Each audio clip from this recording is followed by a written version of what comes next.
Unless I am mistaken, this is the oil pressure sending unit.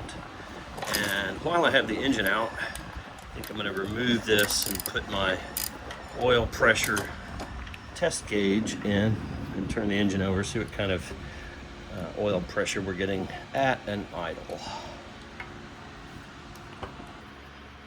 Got my oil catch container hopefully in the right position. And this is on mine it's a 24 millimeter, by the way. I expect some oil to come out because I have not drained any. I need oil in there to run my test.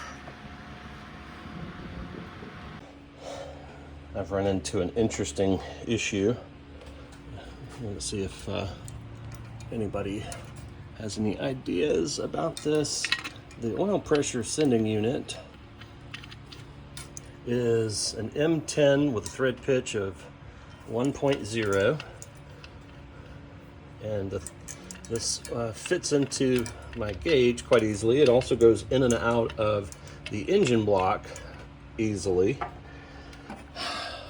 This is the hose for the pressure gauge. Have to set this down.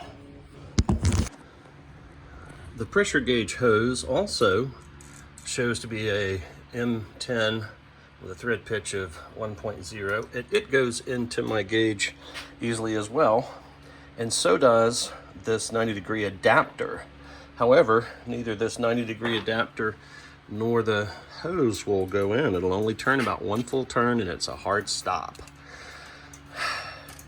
Any ideas? Let me know.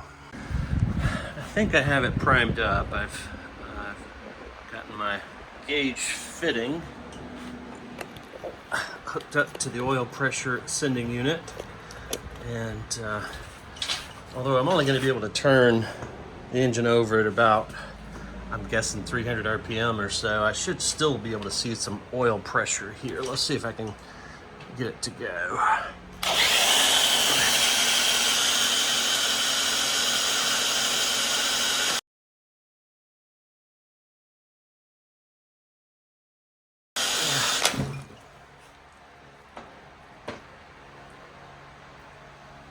That was not good. The Subaru Sambar is also getting new plug wires during this refurbishing, so out with the old and in with the new.